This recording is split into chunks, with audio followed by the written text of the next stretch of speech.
আসুন আল্লাহ রাব্বুল আলামিন সূরা বাকারার মধ্যে সহ অন্যান্য সূরার মধ্যে অসংখ্য অগণিত বার ওয়া আকিমুস সালাহ ওয়া আতুজ যাকার কথা উল্লেখ করেছেন। সালাতের সাথে যাকাতের কথা প্রায় 36 বারের মতো আল্লাহ তাআলা কোরআনে কারীমের মধ্যে, নামাজ যেমন ফরজ, সাথে সাথে আল্লাহ বলেছেন ওয়া আকিমুস সালাতা ওয়া আতুজ যাকাত, যাকাতও তেমনই ফরজ। আমাদের সমাজে নামাজের ব্যাপক একটা প্রচলন দেখা গেলেও, নামাজ অনেকেই পুঙ্খানুপুঙ্খানভাবে পড়লেও, নামাজের গুরুত্ব থাকলেও যাকাতের গুরুত্ব আমাদের সমাজে তেমন নাই। নামাজ 4 রাকাত আপনার উপরে, জুমার দিন জুমার নামাজ কয় রাকাত ফরজ? কেউ 1 রাকাত পড়বে, কেউ পড়বেন, বলেন আমার সাথে কথা। এই পরে আসরের নামাজ কয় রাকাত ফরজ? কেউ 3 রাকাত পড়বে। এরপরে মাগরিবের নামাজ কয় রাকাত ফরজ? 3 রাকাত। কেউ 2 রাকাত পড়বে। সে নিজেও জানে যে 2 রাকাত পড়লে হুদা কামে খালি রুকু সিজদা দেওয়া হলো, আমার নামাজ কোনো কাজ নাই, আমার নামাজে কিচ্ছু না, শুধুমাত্র রুকু সিজদা দিয়ে চলে আসলাম, ওযু করলাম, রুকু সিজদা দিলাম, এটা একটা দেখালাম। কিন্তু আসলে আল্লাহর খাতায় বা মানুষের খাতায়ও আমি নামাজ আদায় করেছি মাগরিবের নামাজ, এটা বলার সুযোগ নাই। 4 রাকাত 4 রাকাতই পড়তে হবে, তাহলেই নামাজ। 3 রাকাত ফরজ, তোমাকে 3 রাকাতই পড়তে হবে, তাহলেই নামাজ। 2 রাকাত ফরজ, তো তোমাকে 2 রাকাত পড়তে হবে, তাহলেই নামাজ। এই নামাজের ফরজিয়ত আদায় করেছেন। কিন্তু আমাদের সমাজে যাকাত অনেক মানুষের উপরে ফরজ, সে নিজেও জানে না যাকাত ভাই আমার উপরে ফরজ, আর জানলেও পুঙ্খানুপুঙ্খান রূপে সে আদায় করে না। কথা কি বুঝতে পেরেছেন? সে মনে করে যাকাতটা মনে হয় গুরুত্বহীনতার কোনো একটা বিষয়, দিলি দিলাম, না দিলি না দিলাম, দিলি দিলাম কতটুক ভাই, আজকে 1 লাখ টাকা যাকাত আসছে, 1000 টাকা দিয়ে শেষ করে দিলাম। তো কেমন যেন আপনার 4 রাকাত ফরজ, 2 রাকাত পড়ে চলে গেছেন, আমার সামনে ওটা নামাজ না, ওটা যাকাত হয় নাই, শুধু মানুষরা দেখায় আছেন। 1 টাকা, শুধু 1 টাকা না, 1 আটানা পয়সাও যদি যাকাত না দেন, যাকাত আদায় হবে না। আল্লাহর খাতায় যাকাত দিয়েছেন, এর কোনো মূল্য নাই। কথা কি বুঝতে পারতেছেন? পুঙ্খানুপুঙ্খান রূপে হিসাব করতে হবে। আপনার সব মাল যেমন ভাবে নামাজ, তেমন ভাবে যাকাত। ওয়া আকিমুস সালাহ ওয়া আতুজ যাকাত, নামাজ সালাত কায়েম করো। 36, এটা তো বলা হয়েছে 80 থেকে 81 জায়গায় নামাজের কথা আল্লাহ কোরআনের ভিতরে বলেছেন, আর 36 জায়গায় আল্লাহ তাআলা নামাজের সাথে যাকাতের কথা উল্লেখ করেছেন। কথা কি বুঝতে পেরেছেন? যাকাত এত বড় জরুরি একটা জিনিস, এত বড় জরুরি একটা ফরজ। নবীজি সাল্লাল্লাহু আলাইহি সাল্লাম পুরো ইসলামটাকে 5টা জিনিসের উপরে নির্ভর করেছেন। ইসলাম এই 5টা খুঁটির উপরে দাঁড়িয়ে আছে। একটা খুঁটি থাকবে না তো ইসলাম সেই 5টা ধরে ধসে যাবে। এর ভিতরে 1 নম্বর হলো ঈমান। এটাকে স্বীকার করতে হবে যে আল্লাহ এক, মুহাম্মদ রাসূলুল্লাহ সাল্লাল্লাহু আলাইহি সাল্লাম আল্লাহ তাআলার প্রেরিত বান্দা এবং রাসূল। এটা 1 নম্বর, মাঝখানের খুঁটি। 2 নম্বর, চতুর্পাশে যে 4 খুঁটি, তার 1 নম্বর খুঁটি হলো ওয়া ইকামিস সালাহ, নামাজ আদায় করতে হবে। রাসূল সাল্লাল্লাহু আলাইহি সাল্লাম আল্লাহ তাআলার নীতি এবং নীতি ধরে নামাজের পরেই যাকাতের কথা বললেন। নবীজি যখন 4টা কথা, 5টা ইসলামের ভিত্তির কথা বলেছেন, নবীজি এইভাবে উল্লেখ করেছেন, শাহাদাতি আল্লা ইলাহা ইল্লাল্লাহ ওয়া আন্না মুহাম্মাদার রাসূলুল্লাহ ওয়া ইকামিস সালাহ। এরপরে কি বলেছেন জানেন? ওয়া ইতাইজ যাকাত। আল্লাহ রসুল এটা হজ এবং রোজা, এটাও হলো ইসলামের একটা খুঁটি, স্তম্ভ। কিন্তু নামাজের পরে রোজার কথা নিয়ে আসলেন না, নামাজের পরে হজের কথা নিয়ে আসলেন না। আল্লাহ যেমন নামাজের সাথে যাকাতের কথা উল্লেখ করেছেন, নবীজিও, আল্লাহ এবং নবীর প্রত্যেকটা ভাষার মধ্যে নিগূঢ় রহস্য রয়ে গেছে, এই যে ধারাবাহিকতার মধ্যে। কথা বোঝেন নাই? আল্লাহ তাআলা, আল্লাহ রসুল তো এখানে একটু বুঝাই, আল্লাহ রসুল তো এখানে চাইলে পারতেন ঈমান অর্থাৎ শাহাদাতি আল্লাহ ইলাহা ইল্লাল্লাহ, 5টা খুঁটি ইসলাম দাঁড়িয়ে আছে। সর্বপ্রথম আল্লাহ রসুল তো হজ দিয়ে শুরু করতে পারতেন, তা কি করেছেন? কি বলেছেন? ঈমান দিয়ে শুরু করেছেন। আল্লাহ রসুল এখানে রোজা দিয়ে শুরু করতে পারতেন না। কথা বুঝতে হবে, রাসূল সাল্লাল্লাহু আলাইহি সাল্লাম এবং আল্লাহর ধারাবাহিকতার মধ্যে রহস্য রয়ে গেছে। ধারাবাহিকতার মধ্যে, প্রত্যেকটা ধারাবাহিকতার মধ্যে রহস্য। নবীজি সাল্লাল্লাহু আলাইহি ওয়াসাল্লাম ঈমানকে উল্লেখ করেছেন আগে, কেন? যে ঈমান যদি ছাড়া বাকি চারটা যদি করা হয় ওর কোনো মূল্য নাই। এরপরে বলেছেন ঈমানের পরে সর্বপ্রথম যে কাজটা প্রতিদিন আসবে সেটা হলো নামাজ, যাকাত বছরে একবার, রোজা বলেন বছরে একবার, হজ জীবনে একবার। তাহলে ঈমানের পরে আল্লাহ রসুল কোনটা উল্লেখ করবেন? তো ঈমানের পরে গুরুত্ব যার বেশি প্রতিদিনই আসতেছে, এই জন্য আল্লাহ রসুল ইকামিস সালাহ আদায় করলেন, নামাজ এই কথা বললেন। এরপরে রোজা বছরে একবার, এটারও গুরুত্ব আছে, বছরে একবার। যাকাত বছরে একবার। আসেন এইবার রাসূল বুঝালেন নামাজের পরে রোজা থেকে যাকাতের গুরুত্ব বেশি। কেন? মানুষ না খেয়ে থাকতে ইচ্ছা করে, না খেয়ে থাকতে মানুষ চায়, কিন্তু 1 টাকা খরচ করতে চায় না। মানুষ সব কিছু দিয়ে দিতে চায়, সম্পদের প্রতি মানুষের এত লোভ, জীবন দিয়ে দিবে, সম্পদ দিবে না। বুঝেন নাই কথা? কারণ এটা কামাতে হয় অনেক কষ্টে। ওরা যদি কারণ 5 দিন না খেয়ে থাকতে পারবে, 5 কোটি টাকা দেওয়ার সত্ত্বেও তা দিতে পারবে না। কথা বোঝেন নাই মনে হয়। এটা রাসূল জানতেন। বছরে একবার রোজা আসবে, আসুক। যাকাতও বছরে একবার, তাহলে রোজাকে নামাজের পরে আনুক, সমস্যা কি? আল্লাহ রসুল জানতেন। বলেন তো বর্তমান সমাজে যাকাতের সংখ্যা বেশি না রোজার সংখ্যা বেশি? রোজাদারের সংখ্যা বেশি না জাকাত দানেওয়ালার সংখ্যা বেশি? বোঝেন নাই মনে হয়। সকালে ওঠে না খেয়ে থাকে, আলহামদুলিল্লাহ, টাকা তো খরচ যাচ্ছে না। আরে দিনের ভিতরে 5টা দেখা গেল ব্যানসন সিগারেট খাইতো, টাকা পয়সা যাচ্ছে, রোজা রাখ। বোঝেন নাই মনে হয় কথা। এই মানুষের সম্পদের প্রতি মানুষের আগ্রহ, মানুষের মোহাব্বতটা বেশি। এই জন্য আল্লাহ তাআলা নামাজের পরেই যাকাতের কথা উল্লেখ করেছেন। রাসূল সাল্লাল্লাহু আলাইহি ওয়াসাল্লামও এই যাকাতের গুরুত্ব বোঝাতে নামাজের পরেই যাকাতের কথা উল্লেখ করেছেন। এই জন্য যাকাতকে অস্বীকার করা সম্পূর্ণরূপে কাফের হয়ে যাবে, তার সাথে সাথে তার ঈমান চলে যাবে। নতুন করে ঈমান আনতে হবে যদি যাকাতকে অস্বীকার করে। যাকাত যদি কোনো ব্যক্তি 1 টাকারও যদি 5 পায়ও 1 পয়সাও যদি যাকাত না দেয়, তার যাকাত আদায় হবে না। খুব খেয়াল করেন, পুঙ্খানুপুঙ্খানুরূপে হিসাব করতে হবে আপনার সমস্ত মাল। থাঙ্কুভাবে হিসাব করে পার পাবেন না আল্লাহর কাছে। নামাজ না পড়লে যেমন কঠিন থেকে কঠিন শাস্তির। আরেকটা কথা বলি যাকাতের গুরুত্বের ব্যাপারে। নবীজি সাল্লাল্লাহু আলাইহি সাল্লাম ইন্তেকাল করলেন। ইন্তেকালের সাথে সাথে নতুন মুসলমান, বিভিন্ন আরবের গোত্ররা নতুন করে যারা মুসলমান হয়েছিল, যাদের মুসলমানের বয়স এখন বেশি না, তারা কাফের হওয়া শুরু করলো। নবীজি সাল্লাল্লাহু আলাইহি সাল্লাম ইন্তেকাল করেছেন, এখন আর কার কথা শুনবো? সব কাফের হয়ে গেল অধিকাংশ নতুন যারা। আবার কিছু লোক এরম তৈরি হয়ে গেল যে যাকাত দিতে অস্বীকার করলো। আবার কিছু লোক তৈরি হয়ে গেল যে রাসূলের জামানায় যে পরিমাণ যাকাত দিত সেই পরিমাণ দেবে না, কমায় দেবে। হযরত খলিফাতুল মুসলিমিন হযরত আবু বকর সিদ্দিক রাদিয়াল্লাহু তাআলা আনহু নবীজি সাল্লাল্লাহু আলাইহি সাল্লামের পরেই খেলাফতের মসনদে বসলেন। বসে উনি এই 3 শ্রেণীর মানুষের বিরুদ্ধে যুদ্ধ ঘোষণা করলেন। এক শ্রেণী কাফের হয়ে গেছে, মুসলমান থেকে মুরতাদ, তাদের ব্যাপারে তো স্পষ্ট যুদ্ধ করতেই হবে, স্পষ্ট।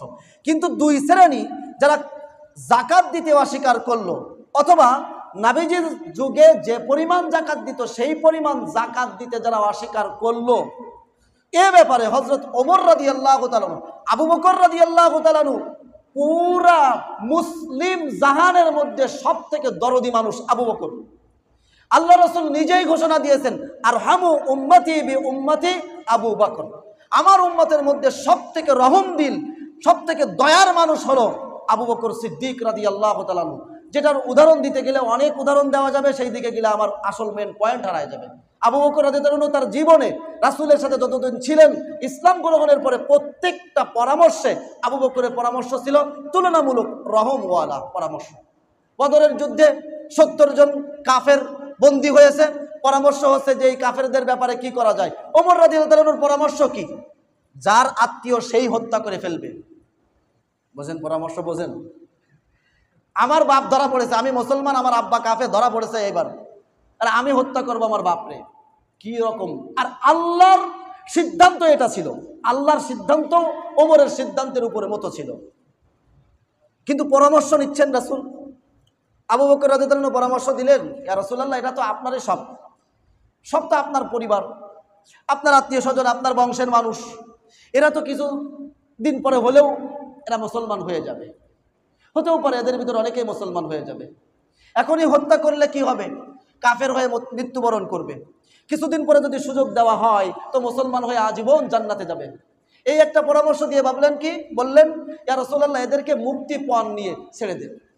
তুলনামূলক যারা ধনী তাদেরকে ধনী হিসেবে মুক্তিপণ নেন, তুলনামূলক যারা গরিব বন্দী আছে তাদের ওই হিসেবে মুক্তিপণ নেন। কতটুকু রহম দিল। আরও অনেক ঘটনা আছে, ওইগুলো বলবো না। তো আবু বকর রাদিয়াল্লাহু তাআলা আনহুর সিদ্ধান্ত নিলেন, যারা যাকাত দিতে অস্বীকার করেছে রাসূলের প্রতি পরে, তাদের ব্যাপারে আমি যুদ্ধের ঘোষণা দিলাম। আরও যারা যাকাত রাসূলের জামানায় দিতেন যে পরিমাণ, সেই পরিমাণ দিতে অস্বীকার করেছে, তাদের ব্যাপারেও আমি যুদ্ধের ঘোষণা দিলাম। আমার কথা বুঝতে পারতেছেন? এরা কিন্তু কাফের না, এরা মুসলমান। মুসলমানের বিরুদ্ধে খলিফা, তাও সর্বপ্রথম খলিফা যুদ্ধের ঘোষণা দিয়ে দিচ্ছেন। হযরত ওমর রাদিয়াল্লাহু তাআলা দাঁড়ায় গেলেন, বললেন, ইয়া রাসূলুল্লাহ, বললেন খলিফাতুল মুসলিমিন, নবীজির যুগে রাসূল বলেছেন, যে ব্যক্তি কালেমা পড়েছে তার জান মালের নিরাপত্তার দায়িত্ব আমাদের। আপনি কিভাবে তাদের সাথে যুদ্ধ করবেন? হযরত আবু বকর রাদিয়াল্লাহু তাআলা কসম দিয়ে বললেন, আল্লাহর কসম, যারা যাকাত দিতে অস্বীকার করেছে তাদের সাথে আমি যুদ্ধ করবই। এমনকি যারা রাসূলের জামানায় একটা বকরি দিত, এই বকরিও যারা আমার জামানায় দিবে না, তাদের সাথে আমি যুদ্ধ করব। পরবর্তীতে ওমর রাদিয়াল্লাহু আনহু বলেন যে, আমার এই কথা যখন আবু বকর রাদিয়াল্লাহু আনহু বললেন ওমরের প্রতি উত্তরে, তখন হযরত ওমর রাদিয়াল্লাহু আনহুর বক্ষ, তার মেধা বুদ্ধি প্রশস্ত হয়ে গেল। সে ভাবলেন, আসলেই যারা যাকাত দিতে অস্বীকার করে তারা মুসলমান থাকতে পারে না। কথাকে বুঝতে পেরেছেন? এখন তাহলে বুঝতে পেরেছেন যে যাকাত এটা নামাজের মতো গুরুত্ববহ একটা জিনিস, এটা হেলাই খেলাই কাটিয়ে দেওয়ার জিনিস না। এটা ইসলামের 5 স্তম্ভের মধ্যে একটা অন্যতম স্তম্ভ এই যাকাত। আল্লাহ তাআলা কোনো নফল ইবাদতের মাধ্যমে আপনাকে শাস্তি দিবেন না। নফল ইবাদত ছেড়ে দিয়েছেন, আপনার কোনো শাস্তি নাই। আপনি যদি ফরজ ইবাদত যখন ছাড়বেন, গুরুত্বপূর্ণ নামাজ যদি ছেড়ে দেন, শাস্তি আছে না নাই? হজ যদি ছেড়ে দেন, শাস্তি আছে না নাই? রোজা যদি ছেড়ে দেন, শাস্তি আছে না নাই?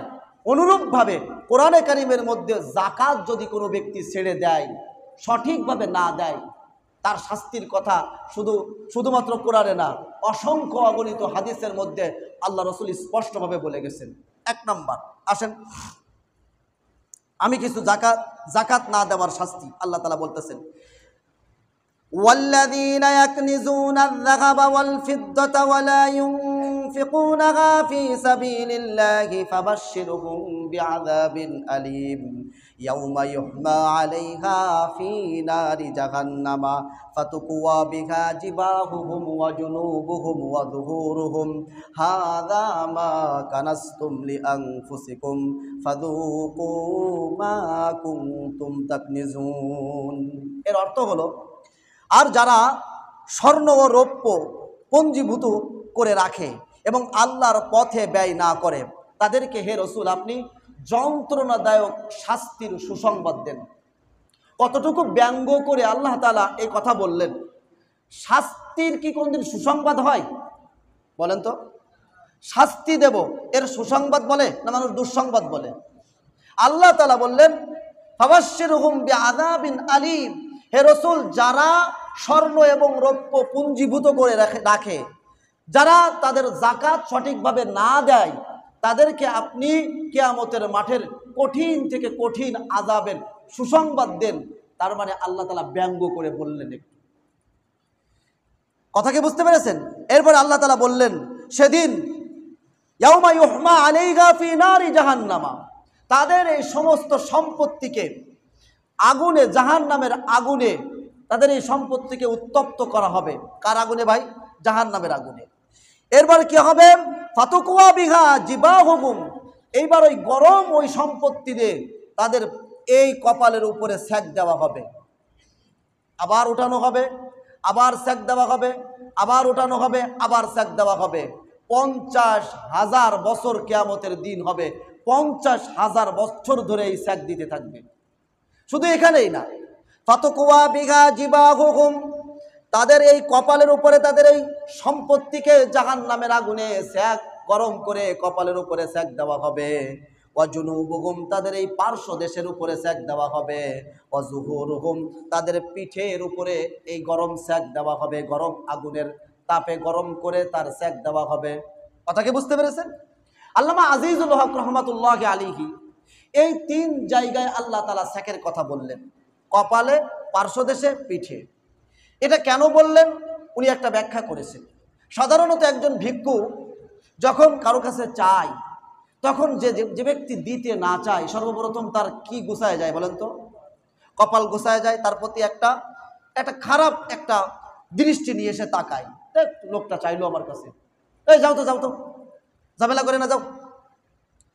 এর পরবর্তীতে যখন আবার হাত পাতে তখন কি করে, আরে যাও, সরে দেন তো তুমি, এই যে এটা দেখায়। এর পরে যখন তৃতীয়বার আবার তার কাছে হাত পাতে তখন কি করে, পিঠ দেখায় চলে যায় সেখান থেকে। আল্লাহ রাব্বুল আলামিন বললেন, এই সম্পত্তি তোমার নাম, একই জায়গায় ব্যবসা করো, কিন্তু দেখো তোমার পাশের ব্যবসায়ী কোটি কোটি টাকার মালিক হয়ে যায়, আর একই ব্যবসা করে তুমি দেউলিয়া হয়ে গেছো, তোমার কিছুই নাই। সুতরাং বোঝা গেল টাকা পয়সা, ব্যবসা বাণিজ্য এগুলো কার দেওয়া? আল্লাহ রাব্বুল আলামিন যতবার দানের কথা বলেছেন কোরআনে কারীমের মধ্যে, ততবার বলেছেন মিম্মা রাযাকনাকুম। এটা বলেন নাই তোমরা যা কামাই করেছো তার থেকে দাও, বরং এটা বলেছেন আমি তোমাদেরকে যা রিজিক হিসেবে দিয়েছি তোমরা তার থেকে খরচ করে দাও। সুবহানাল্লাহ। আল্লাহ রাব্বুল আলামিনের কি দৃষ্টিভঙ্গি দিয়ে আল্লাহ রাব্বুল আলামিন কথা বললেন। আল্লাহ রাব্বুল আলামিন বান্দাকে বোঝাতে চাইলেন, বান্দারে কৃপণতা করো কেন? কৃপণতার কারণ কি? এই সম্পত্তি তো তোমার কামাই করা না, তুমি শুধুমাত্র আমার দেওয়া ব্রেন, আমার দেওয়া হাত পা এনেছ, আর তোমার এই সম্পত্তির মধ্যে বরকত আমি আল্লাহ ঢুকিয়ে দিয়েছি। এটা যদি প্রমাণ দেখতে চাও তোমার পাশের ব্যবসায়ীর দিকে তাকায় দেখো। আরে আমাদের নপলা বাজারে সারের ব্যবসায়ী যারা আছে সবাই কি সমান টাকার মালিক? কতক্ষণ? কয়লার ব্যবসায়ী যারা আছে সবার কি সমান টাকার মালিক? গমের ব্যবসায়ী যারা আছে সবাই কি সমান টাকার মালিক? ভুট্টার ব্যবসায়ী যারা আছে সবাই কি সমান টাকার মালিক? না। একই ব্যবসা করে সে বড় লোক হয়ে যায়, কোটি টাকা কামায় ফেলে, আবার ওই ব্যবসা করে তুমি নিঃস্ব হয়ে যাও। এটা কেবলমাত্র কার দেওয়া বলেন? আপনার জন্মের আগে আল্লাহ রাব্বুল আলামিন আপনার তকদির লিখে রেখেছেন, কতটুকু সম্পত্তির মালিক হবেন সেই অনুযায়ী আপনার কাছে আস্তে আস্তে আল্লাহ রাব্বুল আলামিন মৃত্যু পর্যন্ত আপনার কাছে এই সম্পত্তি পাঠাতে থাকবে। এটা হলো আল্লাহর দান। এই জন্য আল্লাহ রাব্বুল আলামিন যেখানেই বলেছেন যে তোমরা আল্লাহর রাস্তায় দান করো, যাকাত দাও, সদকা দাও, সেখানেই উনি উল্লেখ করেছেন মিম্মা রাযাকনাকুম। বান্দারে কৃপণতার কোনো কারণ নাই, কারণ মাল তো তোমার না, আমার দেওয়া। কথাকে বুঝতে পেরেছেন? মাল তোমার না, এটা আমার দেওয়া। সুতরাং যদি এই মালের কৃপণতা আপনি করেন, যাকাত না দেন, কোরআনে কারিমে সূরা তাওবার মধ্যে স্পষ্টভাবে উল্লেখ করা হলো যে এটা কিন্তু কিয়ামতের মাঠে আপনাকে জাহান্নামের আগুন থেকে এই সম্পত্তি গরম করে নিয়ে আপনার কপালে একবার, এই পাশে একবার, পিঠে একবার, ওই দিন কেউ বাঁচাবে আপনাকে? ওই দিন একটা কাজ হবে, সেই কাজটা আপনাদের সামনে আমি একটু তুলে ধরি। ওই দিন আপনি কি বলবেন? এই সম্পত্তি আজকে যে পুঞ্জীভূত করে রাখলেন, সঠিক যাকাত দিলেন না, ওই দিন আপনি একটা কথা বলবেন। সেই কথাটা কোরআনে কারিমের মধ্যে আল্লাহ রাব্বুল আলামিন এভাবে উল্লেখ করেছেন, ইউবাসসারুনাহুম ইয়াওয়াদ্দুল মুজরিমু লাউ ইফতাদি মিন আযাবি ইয়াউমিইযিম বিবানিহি وصاحبته وأخيه وفصيلته التي تؤويه ومن في الأرض جميعا ثم ينجيه كلا। যখন এই আযাব দেওয়া হবে বান্দাকে, তার কপালে যখন সেক দেওয়া হবে, তার পার্শ্বদেশে যখন সেক দেওয়া হবে, তার পিঠে যখন সেক দেওয়া হবে চিৎকার করবে আর আল্লাহকে ডেকে বলবে, আল্লাহ আমার যত সন্তান আদি জন্ম নিয়েছিল সব আপনাকে দিয়ে দিলাম, আল্লাহ আমাকে বাঁচায়া দেন। আল্লাহ আমার যত বন্ধু বান্ধব ছিল, আমার যত ভাই ছিল, সব মুক্তিপণ হিসেবে আল্লাহ আযাব থেকে বাঁচার জন্য আপনাকে দিয়ে দিলাম, আমাকে আযাব থেকে আপনি রক্ষা দান করেন, রক্ষা দিয়ে দেন। এরপরে বলবে ওয়ামান ফিল আরদি জামিয়া, আল্লাহ দুনিয়াতে যত সম্পত্তি আমি কামিয়েছি, এমনকি দুনিয়ার যত সম্পদ আছে পুরো দুনিয়া ধরে দিলাম, আল্লাহ আমাকে সুম্মায়ুজি, আল্লাহ আমাকে আপনি এই আযাব থেকে রক্ষা করেন। আল্লাহ বলেন কাল্লা, কখনোই না, কখনোই না। সব সম্পত্তি, সমস্ত সন্তান, সমস্ত বন্ধু বান্ধব, সব বন্ধু বান্ধব ভাইকে আমার সামনে মুক্তিপণ হিসেবে দিয়ে দেওয়ার পরেও আমি তোমাকে সামান্য সময়ে আযাব থেকে মুক্তি আমি দিব না। বুঝতে পেরেছেন? ওই সময় কেউ বাঁচাবে আপনাকে? সুতরাং এই যে সম্পত্তি আপনি কামালেন, এই যে যাকাত দিলেন না, সঠিক মতো আপনি আদায় করলেন না, গড়িমসি করলেন, এই সম্পত্তি ভোগ করে কি যেতে পারবেন? এই পর্যন্ত কেউ যেতে পেরেছে? আজকে যদি আপনার চোখটা বন্ধ হয়ে যায়, নিঃশ্বাস বন্ধ, কোটি টাকা আপনার কবরে দেওয়ার আগেই বন্টন করে ফেলবে। বাংলার জমিনে এমন অনেক দৃষ্টান্ত দেখা গেছে, আব্বা আম্মা সম্পত্তি রেখে গিয়েছিল, ইন্তেকাল করার পরে কবর পর্যন্ত দেয় নাই, ভাই বোনের মধ্যে লড়াই শুরু হয়ে গেছে, কবর না দিয়ে ওই লাশ সামনে রেখে এরপরে সম্পত্তি বন্টন করে তারপরে ওই লাশ কবরে দিয়েছে। এমন ঘটনা ঘটেছে কি ঘটে নাই?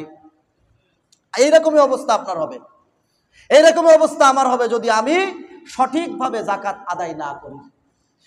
আল্লাহ রসুল বলেন, যে সম্পত্তি তুমি ভোগ করে গেলে ওইটাই হলো তোমার সম্পদ। যে সম্পত্তি, যে কাপড় তুমি পরেছো, পরে তুমি ছিঁড়ে ফেলেছো, পরে ওইটাকে পুরাতন করে ফেলেছো, ওইটাই তোমার। যে সম্পদ তুমি ভক্ষণ করেছো ওইটাই তোমার। তাছাড়া যেটা রেখে গেছো ওটা কার না? ওটা তোমার না।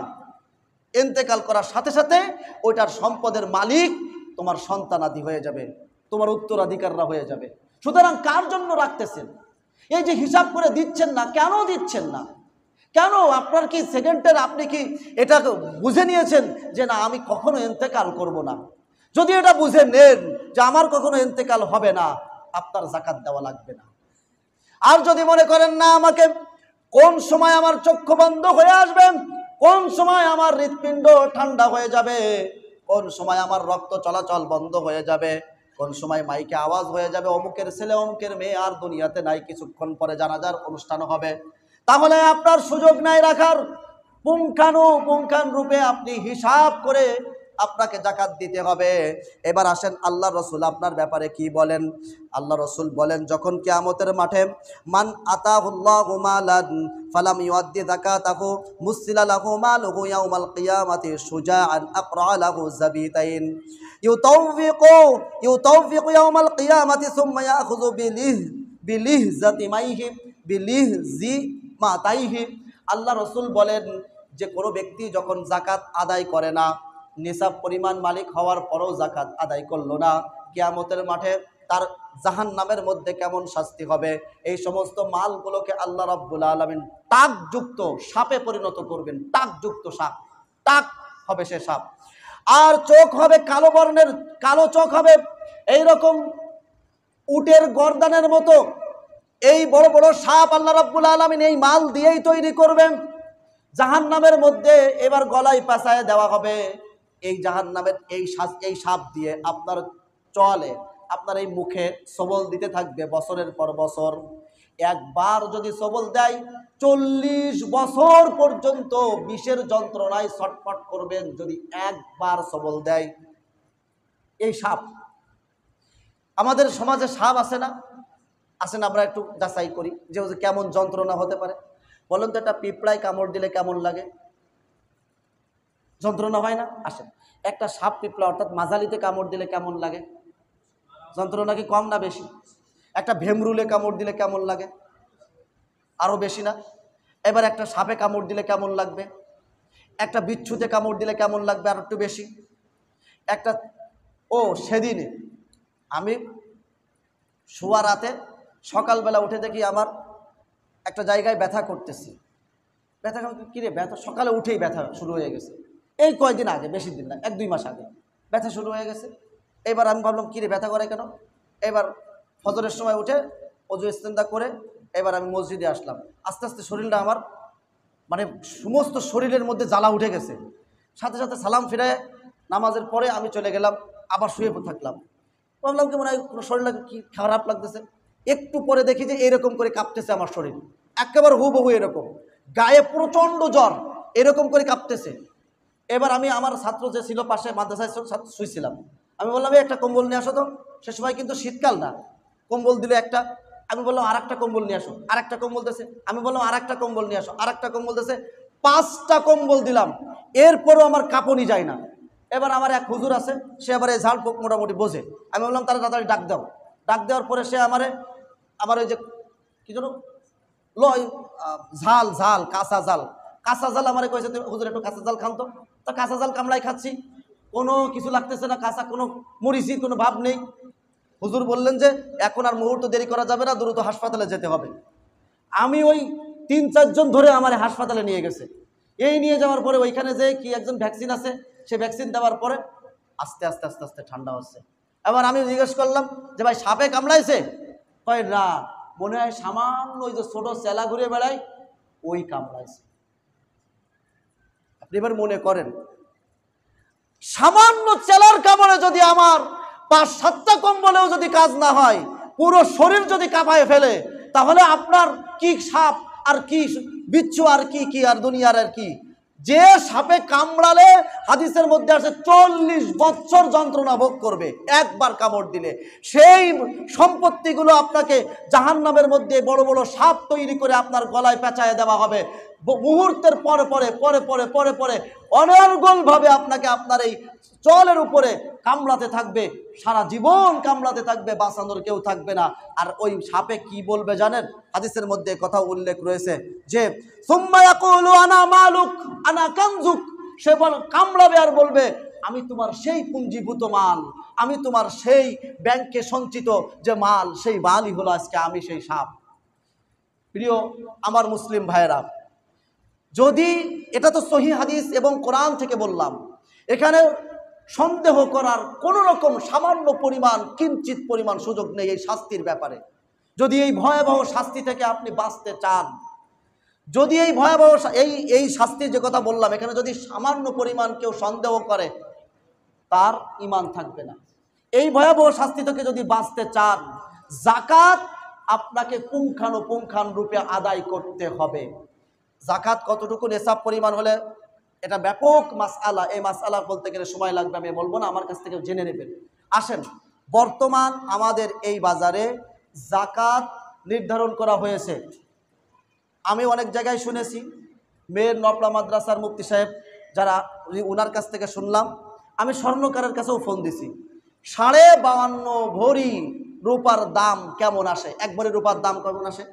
তো উনি আমারে বললেন 1 ভরি রূপা আমরা বিক্রি করতেছি 2475 টাকা, কোনো রূপা বিক্রি করতে 2485 টাকা। তো হুজুরের কাছে সেই অনুযায়ী আমি দেখলাম 1,31,000 টাকা আসে। তো আমি হুজুরের কাছে বললাম, হুজুর বললেন যে আমরা অনেক স্বর্ণকারের কাছে, আপনি তো একটা উনি কাছে, আমরা অনেক স্বর্ণকারের কাছে অনেকভাবে আমরা প্রশ্ন করেছি। সুতরাং 90,000 টাকা যদি কোনো ব্যক্তি কারোর কাছে থাকে, 90,000 টাকা সঞ্চিত থাকে, 1 বছর অতিক্রান্ত হয়, তাহলে এই ব্যক্তির উপরে যাকাত আসবে। এটা হলো টাকার হিসাব। আর স্বর্ণ রৌপ্য সবাই জানেন এই বিষয়ে। ব্যবসায়িক মালও যদি এই 90,000 টাকা সমমূল্য ব্যবসায়িক মাল যদি কারো কাছে থাকে আর 1 বছর অতিক্রান্ত হয়, যাকাত আসবে। সদকায়ে ফেতের, বর্তমান সমাজে ফেতরা, আমাদের এই নপলাতে ফেতরা সর্বনিম্ন, ফেতরা 5টা জিনিস দিয়ে দেওয়া যায়, লম্বা বয়ান হবে, হয়তো বলবো না। আমরা নির্ধারণ করে সর্বনিম্ন, সেটা হলো গম এবং আটার পরিমাণ ধরে 1 কেজি 65 গ্রাম আটা, এর পরিমাণ আমাদের যে পরিমাণ আসছে কম বেশি মিলায় আমাদের হুজুররা বর্তমান নপলায় সদকায়ে ফেতের নির্বাচন করেছে 100 টাকা সর্বনিম্ন। সর্বোচ্চ যত দিয়ে পারেন আপনি 2700 টাকা পর্যন্ত আছে একটা ফেতরা। যদি আপনার টাকা থাকে যে আমি 2700 টাকা ধরে একটা ফেতরা দেব, দেন। আপনার ঈদের নামাজ, ঈদুল ফিতরের শবে সাদেকের সময় যদি কারো কাছে তার প্রয়োজন অতিরিক্ত, তার চলতে গেলে যে মাল লাগে এর বাইরে সমস্ত মাল যোগ করে 90,000 টাকার সমতুল্য যদি তার কারো কাছে থাকে, তাহলে তার উপরে ফিতরা দেওয়া ওয়াজিব। বুঝতে পেরেছেন? ঈদুল ফিতরের দিন শবে সাদেকের সময় কারো কাছে তার একান্ত প্রয়োজন, তার জীবন চালানোর জন্য, সংসার চালানোর জন্য এই প্রয়োজন অতিরিক্ত যা কিছু আছে সব হিসাব করে দেখলেন 90,000 টাকা আমার কাছে আছে, 1 বছর ঘোরা লাগবে না সদকায়ে ফিতরের সময়, তাহলে তার উপরে ফিতরা ওয়াজিব নিজের পক্ষ থেকে, এবং নাবালেগ সন্তানের পক্ষ থেকে, পাগল সন্তানের পক্ষ থেকে ফিতরা দেওয়া আপনার উপরে ওয়াজিব। বালেগ পিতামাতা স্ত্রী এদের পক্ষ থেকে ওয়াজিব না আপনারে দিয়ে দেওয়া, তারাই দেবে তাকে টাকা। তবে যদি দিয়ে দেন, 51ভুক্ত যদি পরিবার হয় একসাথে চলেন, দিয়ে দেন, আদায় হয়ে যাবে। এই মোটামুটি একটা মাসলা বললাম, এবং জাকাতের ব্যাপক মাসআলা, এই মাসআলাগুলো আপনারা জানবেন, অবশ্যই জানবেন। আমাদের কাছে প্রশ্ন করবেন, আমি যদি না জানি হুজুরদের কাছে শুনে আপনারা জানাই দেব। কথা কি বুঝতে পেরেছেন? সব মাসলা জানে এবার দান সদকা একত্রিত করে, সব মাল একত্রিত করে পুঙ্খানুপুঙ্খান হিসাব করে এরপরে জাকাত দেবেন।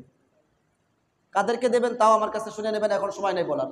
আল্লাহ তাআলা আমাদের আমল করার তৌফিক দান করুন। ওয়া আখিরু দাওয়ানা আনিল হামদুলিল্লাহি রাব্বিল আলামিন।